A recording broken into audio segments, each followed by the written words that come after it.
Assalamualaikum, jumpa saya lagi Marian Syukur, editor majalah Infana dalam segmen Sembang Dekor yang dibawakan khas oleh Bank Islam. Jika episod-episod yang selepas kita telah mengupakan tentang berputih mata bila rumah dirobohkan, lokasi strategik rumah cantik mana satu pilihan anda. Tapi episod minggu ini kita mengetengahkan sedikit tentang nak memiliki sebuah rumah yang cantik, perlukah anda mengikat perut? Jawapannya pasti ada di dalam segmen Sembang Dekor pada pagi ini. Cantik bukan? Dengan lokasi yang saya berada sekarang ini, saya sebenarnya berada di antara gapi serendah Selangor. Kalau anda ingin tahu tentang isu perlukah anda mengikat perut untuk memiliki sebuah rumah yang cantik, jom saya bawakan anda dengan seorang arkitek yang bakal menyentuh tentang renovasi dan juga tip-tips yang menarik bagaimana untuk anda memiliki sebuah rumah yang cantik.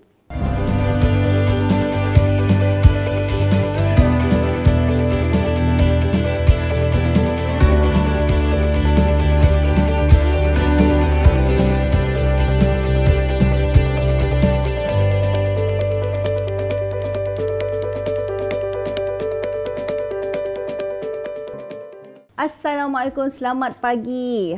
Pagi ini saya seperti biasa tidak akan keseorangan dalam segmen Sembang Dekor yang dibawakan khas oleh Bank Islam. Topik pagi ini memang cukup menarik kerana kita akan mengupakan topik perlukah anda nak berikat perut untuk memiliki sebuah rumah yang cantik. Sebenarnya tak perlu tau. Kalau saya tak berikat perut kerana saya akan membuat perancangan yang cukup bijak untuk memiliki rumah idaman saya. Tapi saya bawakan kepada anda seorang arkitek untuk mengupas isu ini. Saya pun nak tahu juga beliau ni berikat perut ke tidak untuk memiliki, walaupun beliau seorang arkitek, tapi kita nak tahu daripada sisi dan pandangan daripada seorang arkitek tentang mengenai nak ikat perut untuk memiliki sebuah rumah cantik. Manakan tidaknya beliaulah yang membina rumah yang saya tengah duduki sekarang ni, yang saya ada sekarang ni, dan beliau jugalah yang menghias rumah ini. Bersama saya pada pagi ini adalah seorang arkitek iaitu Encik Asrul Khairi Kamaluddin dari Jazlan Azmi Architecture Sdn Bhd. Apa khabar Encik Azrul? Baik, Alhamdulillah. Mungkin pagi ni Encik Azrul boleh kongsikan dengan followers Impiana dekat luar sana macam mana ni dengan topik kita ni, betul ke nak berikat perut ni untuk memiliki sebuah rumah yang cantik? Sebab saya pasti dekat luar sana tu ramai yang nak mengidamkan sebuah rumah yang cantik dan selesa. Bila rumah cantik ni sebenarnya selesa lah kan. Tapi perlukan mereka untuk berikat perut untuk memiliki sebuah rumah yang cantik ni, Cik Asrul? Okey, pada saya tak perlu berikat perut untuk memiliki rumah yang cantik. Cuma perlu ada cita rasa yang tinggi dan keinginan untuk capai cita rasa tu. Bila sentuh mengenai keinginan tu, bila keinginan tu dah tinggi, duit poket pun nak kena tinggi juga ni. Macam mana untuk mereka mengatasi masalah yang macam ni? Bila dah kata duit poket tu tinggi, mesti nak kena berikat perut, mungkin nak kena buat kerja lebih dan sebagainya untuk memiliki keuangan yang mencukupi untuk memiliki sebuah rumah yang cantik. Pada peringkat asalnya, kami di sini adalah orang-orang yang akan membantu anda untuk dapatkan apa yang anda inginkan. Tapi keinginan itu juga boleh capai oleh anda sendiri jika tidak perlu kepada interior designer ataupun arkitek. Tapi dekat sini kan Cik Asrul, macam mana sebenarnya bila kita memiliki, tak kisahlah rumah itu berapa sekalipun keluasan dia, tapi kita haruslah merancang daripada satu. Bila kita masuk rumah, orang yang baru dapat kunci rumah, mungkin Cik Asrul boleh cerita dan kongsikan tips macam mana untuk pemilik rumah yang baru dapat kunci ataupun yang memang dah ada kunci, dia nak buat renovation rumah dia tu untuk nampak lebih cantik. Bukanlah major renovation lah, mungkin untuk menambah baik lagi. Okey. Untuk penambahbaikan ada dua konsep. Satu adalah konsep furniture dan juga soft finishing, dan satu adalah total renovation ataupun kita panggil wet works dan juga hard works. Okey. Hard works ni lebih kepada penguasaan yang total lah. Tapi soft finishing dan perubahan furniture tu boleh dilakukan personally. Saya rasa tak perlu ada arkitek ataupun interior designer untuk advice tu. Lebih kepada internet, semak majalah, ada keinginan, ada cita rasa, saya rasa itu dah membantu. Tapi untuk dapatkan lebih tips dan input daripada arkitek dan interior designer, so boleh dapatkan input-input itu untuk bantu anda dalam menghias dan mencantikkan rumah anda. Itu mungkin sesuai untuk orang yang dah memiliki rumah, dah duduk rumah lama dekat situ dan mungkin dia nak upgrade sedikit kehidupan tu, nak lagi rumah tu nampak lebih cantik dan sebagainya. Tapi bagaimana pula dan apakah tip yang paling sesuai untuk orang yang baru dapat kunci? Apakah yang mereka ni perlu buat? Sebagai seorang arkitek, mungkin dekat sini mungkin Cik Asrul boleh terangkan kepada mereka dekat luar sana, sebab ramai sebenarnya mereka tidak tahu sebenarnya apabila dapat kunci ni bukanlah sebenarnya buat renovation yang pertama. Bukanlah terus bawa masuk sofa baru, pasang lansir. Tapi apakah sebenarnya perkara untuk mereka buat sebenarnya? Okey. Terutama sekali bila anda dapat kunci, anda perlu semak dokumen-dokumen yang anda terima. Adakah ia dokumen yang betul-betul lengkap dan dokumen menerangkan pasal rumah anda. Kemudian bila masuk rumah, sebaiknya anda lihat seluruh kawasan rumah, adakah rumah dibina mengikut spesifikasi yang telah ditawarkan kepada anda. Jika anda rasa benda itu terlampau rumit dan sukar untuk anda boleh appoint building surveyor untuk lakukan semakan-semakan untuk kerja-kerja itu. Ia akan diteliti daripada lantai sampai ke bumbung. Lantai, dinding, siling dan bumbung. Dan juga alatan kebersihan dan juga peralatan-peralatan lain. Okey, itulah perkara yang wajib pemilik rumah ambil tahu sebenarnya. Betul. Bukanlah masuk-masuk tu terus pasang lansir. Itulah sebenarnya orang akan buat. Kita kena pasang lansir dulu, masukkan peti ais dulu. Sebenarnya tidak. Anda kena tahu dokumentasi apa sebenarnya daripada lantai, dinding hinggalah ke siling. Tapi adalah sebenarnya detail-detail yang lebih lanjut. Kalau kita nak bersembang macam mana diorang buat checking tu satu-satu, mungkin sampai besok pagi kita tak habis lagi sembang deko ni. Kan? Okey. Perancangan dalam memiliki sebuah rumah yang cantik ni kan, Cik Asrul, mungkin saya ingin tahu, bila kita tadi ada Cik Asrul mengatakan kita ada wet work punya kerja. Ada bila dah dapat rumah ni, bila kita masuk, rumah tu dah siap, dah cantik dah, arkitek dah buat cantik dah design tu. Tapi pemilik rumah ni ada je perasaan dia yang dapur ni agak kecil lah, tak berapa nak luas lah. Sebenarnya bilik tidur ni boleh extend lagi lah. Rumah ni sebenarnya ada tanah tepi tu boleh tambah.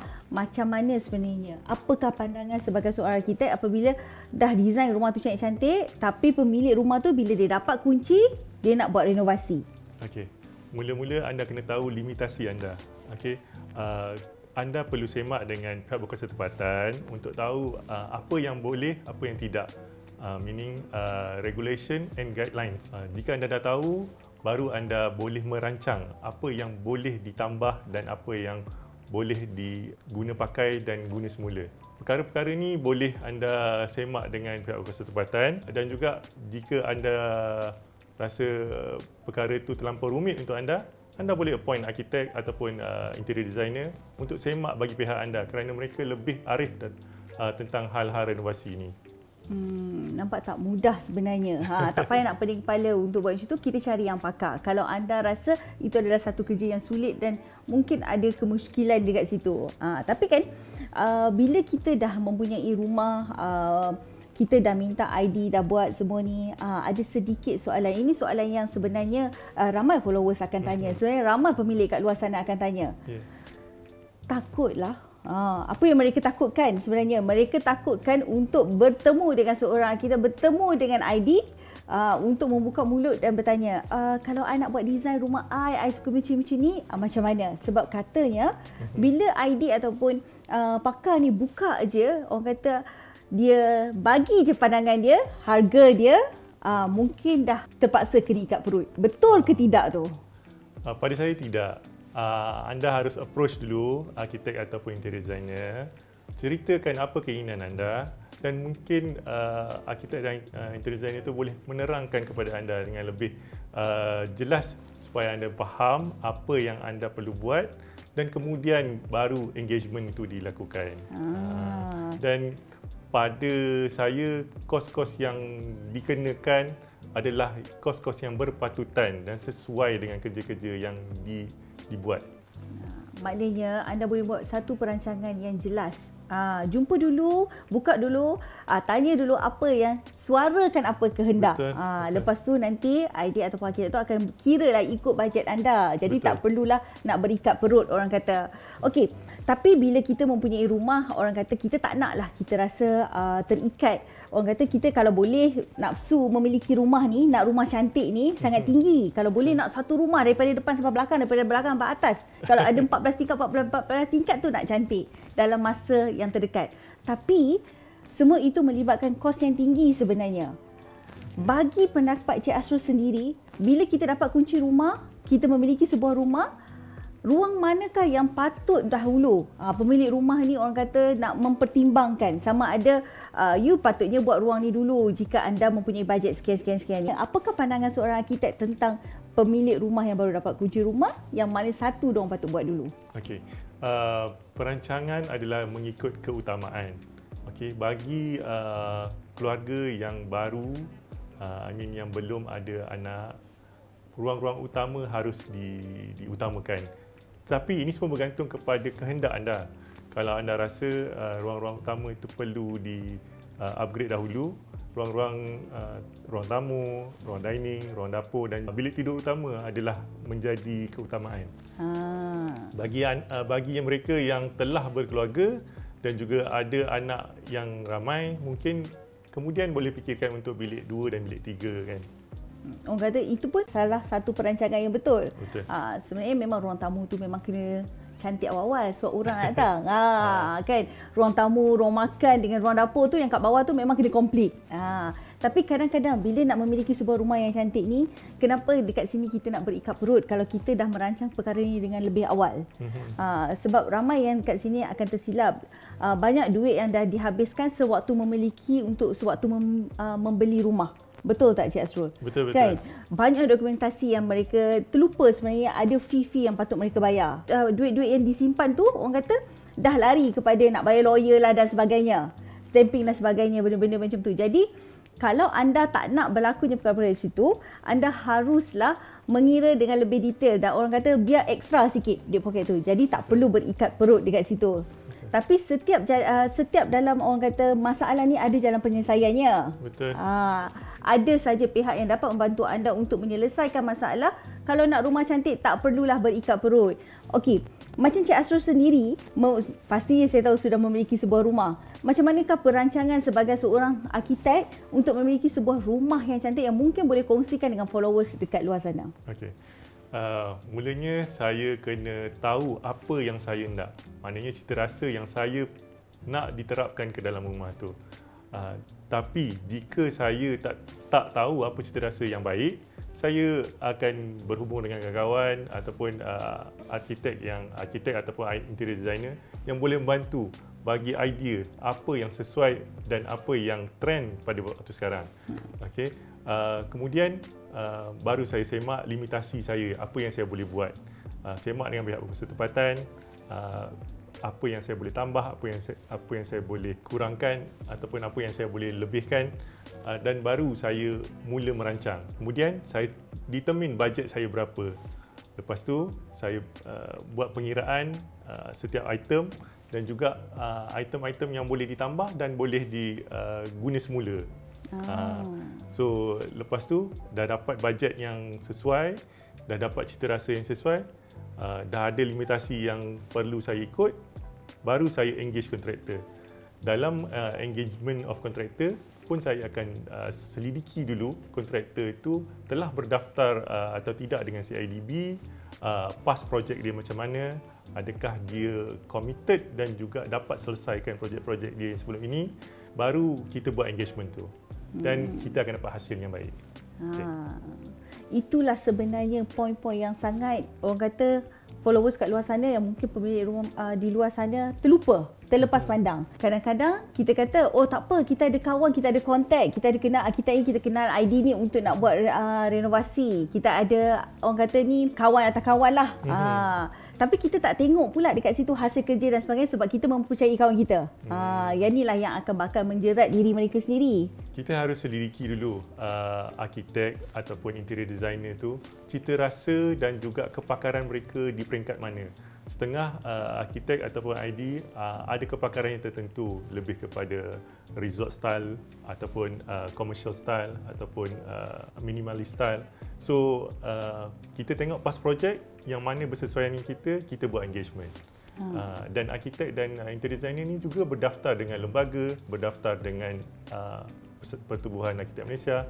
So kita boleh ada rujukan yang jelas sebelum kita buat engagement.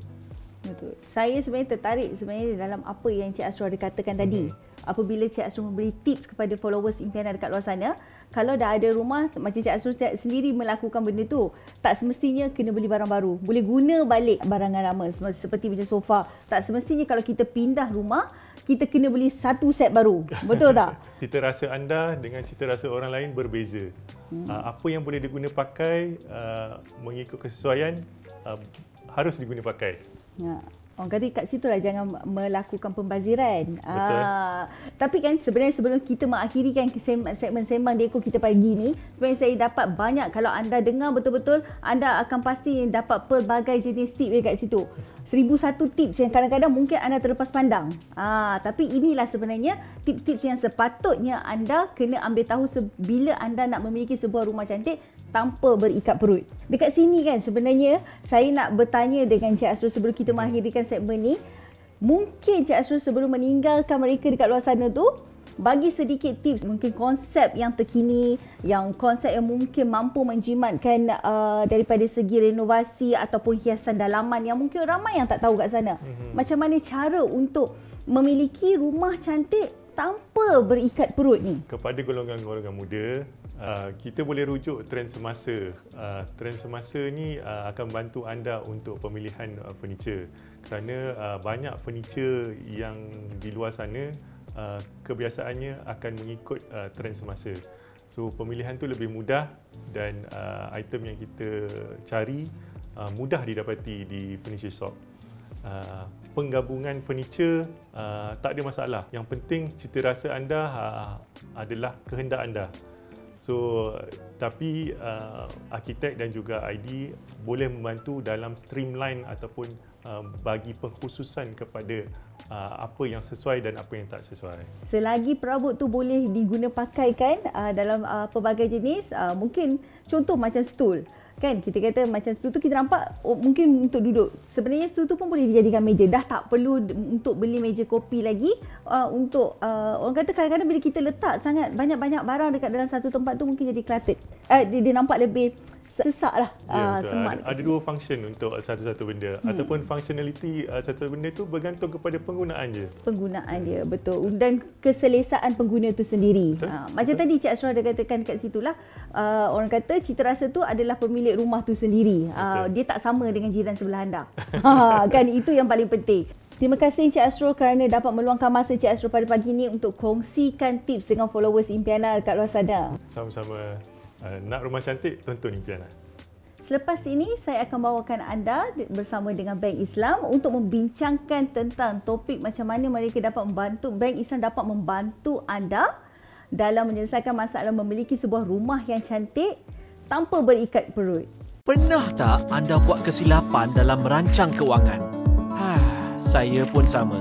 Semakin banyak duit, semakin banyaklah komitmen beranak-anak. Macam bayaran kos pendidikan, pinjaman koperasi atau hutang-hutang lain dengan kadar keuntungan yang tinggi. Setiap komitmen ini kadarnya berbeza-beza. Setiap bulan kena bayar satu-satu.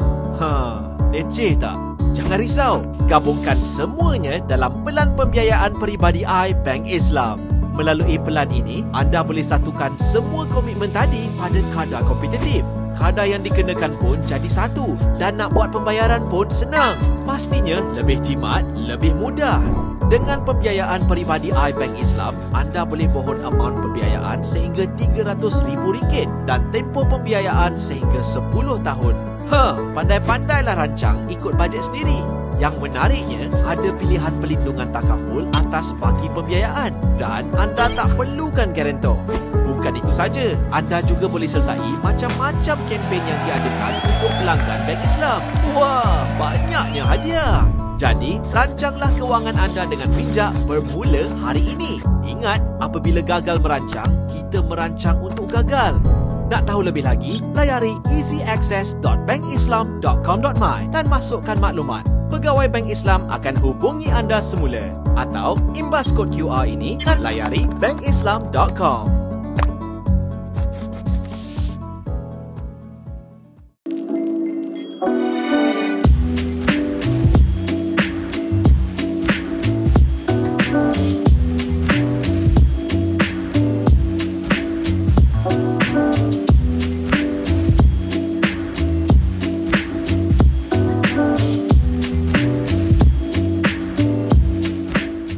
Tadi saya dah bawakan kepada anda seorang arkitek untuk kongsikan tips-tips tentang renovasi dan juga untuk mendapatkan sebuah rumah yang cantik. Bersama saya sekarang ini adalah pengarah pengguna negeri Sentral 1 Bank Islam Selangor 1 iaitu Encik Hairul Hafiz Jantan. Apa khabar Cik Hafiz? Alhamdulillah, saya sihat. Terima kasih kerana sudi bersama saya pada pagi ini untuk mengupas topik kita hari ini iaitu nak rumah cantik tapi nak kena ikat perut. Perlu ke nak jadi macam tu? Macam Cik Hafiz sendiri lah Cik Hafiz. Sebelum saya nak minta daripada pihak Bank Islam, macam Cik Hafiz sendiri nak kongsikan apa yang Bank Islam boleh beri dan tawarkan kepada followers impian kat luar sana. Saya nak tanya Cik Hafiz sendirilah. Cik Hafiz dah memiliki sebuah rumah. Cik Hafiz berikat perut tak? Bersusah payah tak untuk memiliki sebuah rumah yang cantik? Cuma tak perlu kot. Jadi maknanya Cik Hafiz adalah seorang yang akan merancang dulu apa yang Cik Hafiz buat untuk memiliki sebuah rumah yang cantik sebenarnya Cik Hafiz. Ya, kita kena merancang daripada segi kewangan. Daripada segi, bila Cik Hafiz kata daripada segi keuangan, bila kita nak memiliki sebuah rumah, nak ada duit yang banyak, dah beli rumah orang kata, lepas tu nak masuk rumah, nak hias rumah dan sebagainya. Macam Cik Hafiz sendiri, apa yang Cik Hafiz dapat membantu ataupun pandangan Cik Hafiz sendiri daripada segi ini untuk memudahkan dan orang kata merealisasikan pemilik rumah di luar sana untuk memiliki sebuah rumah yang cantik tanpa berikat perut? Kalau kita tengok episod sebelum ni kita berbicara tentang pembiayaan perumahan Baiti Bank Islam. So sekarang episod untuk kali ini kita berbicara tentang bagaimana seseorang pemilik rumah itu ingin mengubah suai rumah mereka mengikut cita rasa mereka sendiri. So apa yang kami boleh cadangkan di sini adalah kami di Bank Islam ada menawarkan pembiayaan peribadi iBank Islam. Pemilik rumah tadi tu tidaklah perlu mengikat perut. Tidak perlu mengikat perut untuk menyimpan wang yang lebih untuk membuat pengubahsuaian rumah mengikut cita rasa mereka. Dan selain daripada itu, kami juga ada menawarkan pembiayaan peribadi untuk penyatuan hutang-hutang yang mereka ada. Nampak tak? Maknanya mudah je jalan penyelesaian tu. Tak payah nak berikat perut bulan ni kita makan banyak ni saja, tak boleh nak pergi berjalan, tak boleh nak pergi beli shopping sana dan sebagainya. Dengan Bank Islam semuanya selesai. Nampak tak Cik Hafiz saya cakap kat situ. Jadi apa lagi yang anda fikirkan? Rancangkanlah orang kata apa? Kewangan anda dengan lebih baik. Masalah kewangan ni dapat diselesaikan jika anda bijak untuk mengendalikannya. Betul tak Cik Hafiz? Betul. Okey, tapi kan Cik Hafiz dekat sini ada juga masalah-masalah yang kadang-kadang ada setengah pihak. Okey, katalah pemilik rumah ni, dia dah dapat rumah ni dah cantik, dah elok, dah duduk aman damai, tapi dia nak tambah dan sebagainya. Okey, jadi perlukanlah pembiayaan yang lebih. Orang kata duit poket yang lebih dan sebagainya. Tapi dia kata kalau nak pergi kepada agensi-agensi yang berdaftar seperti bank, kan kalau nak pergi kat Bank Islam mungkin dia rasa lambatlah nak lulus, dia kata. Dia kata, bukan saya kata ya. Mungkin dia kata, dan mungkin ada segelintir masyarakat yang sebegini akan membuat jalan pintas. Mereka mengambil keputusan untuk membuat pinjaman, saya tak boleh kata di situ sebagai pembiayaan, tapi pinjaman kepada badan-badan yang haram ataupun tidak berdaftar. Bagaimanakah daripada pihak Bank Islam sendiri, daripada pendapat Cik Hafiz sendiri dapat membantu mereka ini untuk orang kata betulkan mindset tu balik? Okey Cik Am, saya bersetuju. Seperti yang sedia maklum semua di luar sana tu banyak badan-badan dan juga agensi-agensi yang menawarkan pembiayaan ataupun pinjaman yang secara haram dan juga tidak berdaftar. Kalau kita tengok, ianya akan memberi kesan kepada kita di belakang hari dan juga keluarga kita. Betul. Sebab kadang-kadang benda tu mungkin nampak lebih mudah, lebih singkat, tapi untuk jangka masa yang panjang akan membebankan ahli keluarga tu sendiri. Kalau beban nasib yang si peminjam tu tak apalah. Kan. So jadi fikirlah, orang kata berkali-kali untuk sebelum anda melakukan satu benda macam tu. Tapi bila kita menyentuh perkara tersebut, apakah daripada Cik Hafiz sendiri, daripada Bank Islam sendiri, wakil daripada Bank Islam yang dapat membantu dan mungkin boleh bagi pencerahan kepada followers Impian kat luar sana dengan pemilik rumah di luar sana untuk membuat satu pembiayaan peribadi yang sangat memberi manfaat kepada mereka?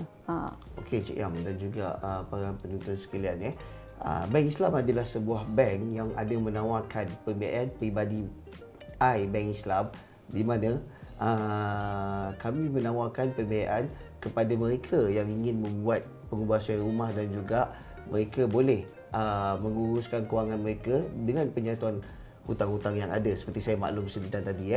So kami pembiayaan peribadi Bank Islam ini berlandaskan pada konsep syariah tawaruk di mana pembiayaan kami ini kami tawarkan sehingga tempoh 10 tahun ataupun pada tempoh umur persaraan.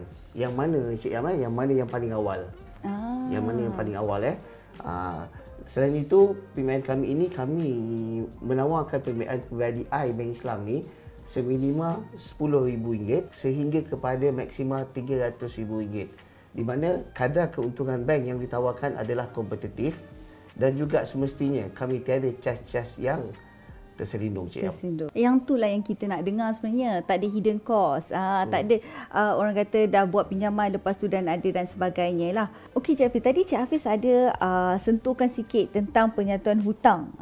Boleh tak Cik Hafiz elaborate ataupun terangkan dengan lebih detail apa sebenarnya penyatuan hutang ni sebenarnya? Itu kita tanya tu Cik Yam, penyatuan hutang Macam mana tu? Banyak orang berhutang kat luar sana tu. Banyak orang berhutang. Okey. Penyatuan hutang di sini maksudnya Cik Yam kalau kita sebagai pengguna mempunyai pembiayaan hutang di banyak bank, contohnya kita mempunyai pembiayaan peribadi di bank A, kredit kad yang dah limit pun dah nak exceed kan, dan juga itu menyebabkan komitmen kita terlalu tinggi. Okey, tapi dengan pembiayaan peribadi Bank Islam ni, kita boleh menawarkan, kita boleh satukan hutang-hutang ni menjadi satu dengan Bank Islam. Kami kita boleh selesaikan pembiayaan kredit peribadi di bank lain, kredit kad untuk menjadikan komitmen pelanggan-pelanggan ini lebih rendah dan dia boleh menggunakan duit yang lebih tadi untuk membuat pengubahsubaian di rumah mengikut cita rasa yang mereka perlukan. Yang tu yang best tu bila dengar tu, sebab nampak tak bila anda tidak tahu bagaimana untuk menyusun hutang, bagaimana betul. Anda tidak tahu untuk merancang orang kata keuangan ni, inilah masalahnya. Habis macam kad, pakai kad kredit selagi kad adalah apa nama kad, buat keluar baik duit, semua kad ada, semua kad dia swipe sampai dah exit limit tadi katakan. Tapi dengan Bank Islam dekat sini, apa yang Cik Hafiz katakan, you ada hutang dekat A, B, C dan D, kita boleh satukan dan boleh mengurangkan orang kata monthly commitment. Bulan-bulan itulah yang sebenarnya boleh orang kata membebankan kehidupan harian kita sebenarnya. Tapi ramai yang tak sedar sebenarnya perkara tu. Dengan Bank Islam, semua benda tu dapat dirungkaikan dan diselesaikan dengan mudah. Bijak kan sebenarnya tak payah nak ikat perut. Nampak tak kat sini, tak payah nak ikat perut kalau anda nak memiliki sebuah rumah yang cantik. Okey. Tadi kita dah cakap dah, maknanya diorang dah nampak dah orang kata dah clear picture dah macam mana nak susun balik dan merancang balik kewangan untuk memudahkan orang kata komitmen bulanan anda akan menjadi lebih rendah. Tapi dekat sini mungkin akan ada kempen-kempen yang lebih menarik yang Bank Islam tawarkan pula. Mungkin Cik Hafiz boleh kongsikan dengan saya dan juga pengguna-pengguna pemilik rumah di luar sana, apakah kempen-kempen yang Bank Islam lancarkan sekarang? Okey Cik Yam, untuk pengetahuan semua Bank Islam sekarang tengah menjalankan beberapa kempen tentang pembiayaan peribadi Bank Islam ni, terutamanya daripada segi kempen golongan profesional dan juga Hari Guru. Kempen ini bermula daripada 13 Mei 2022 sehingga 30 November 2022. Satu lagi kempen yang kita ada Cik Yam adalah kempen Wira Barisan Hadapan Negara. Ini untuk nurse, untuk askar, untuk KKM apa ni di mana kempen ini bermula daripada 1 September 2022 sehingga 28 Februari 2023 bagi mereka yang layak. Maknanya masih ada lagi ni. Yang satu tu, yang tadi tu, kalau saya tak silap, kempen yang pertama akan berakhir pada 30 November. Masih sempat lagi. Sempat lagi, Cik Am. Dan yang kempen kedua itu untuk frontliner. Saya boleh katakan frontliner lah ni kan, akan berakhir pada tahun hadapan. Yes. Maknanya sempatlah lagi untuk, tapi dekat sini nanti ada pula yang tanya, macam mana diorang nak dapatkan, katalah yang nak menyertai kempen-kempen yang ada dengan Bank Islam ni, adakah mereka ada melalui portal ke, ataupun harus pergi ke mana-mana cawangan berdekatan dengan rumah mereka dan sebagainya. Macam mana tu nak dapatkan kempen-kempen Bank Islam yang menarik ni? Untuk mengetahui Cik Yam dan juga para penonton di luar sana, sebarang pertanyaan lanjut mengenai pembiayaan peribadi iBank Islam, bolehlah berkunjung ke mana-mana cawangan Bank Islam yang berdekatan di seluruh negara atau melayari web Bank Islam di www.bankislam.com, atau boleh terus berhubung dengan pegawai khidmat pelanggan kami di talian 03 26 900 900 untuk sebarang pertanyaan lanjut. Nampak tak mudahnya sebenarnya. Sama ada anda ingin pergi ke cawangan yang berdekatan dengan anda, ataupun angkat telefon hello-hello, ataupun buat segala urusan melalui di hujung jari anda. Pilihlah yang mana satu. Semuanya ada jalan penyelesaian. Tak perlulah berikat perut, bersusah payah nak miliki sebuah rumah yang cantik sebenarnya. Apapun di sini, saya ingin ucapkan ribuan terima kasih kepada Cik Hafiz kerana sudi memeriahkan lagi Sembang Deko yang dibawakan khas oleh Bank Islam pagi ini dengan topik yang sangat orang kata menarik, dan ramai dekat luar sana saya pasti dah dapat semua info yang terbaik untuk mereka. InsyaAllah kita jumpa lagi dalam segmen Sembang Deko yang dibawakan khas oleh Bank Islam. Sebelum tu, jangan lupa like and share video Sembang Deko untuk anda memenangi pelbagai jenis hadiah yang menarik yang ditawarkan oleh Bank Islam. Assalamualaikum.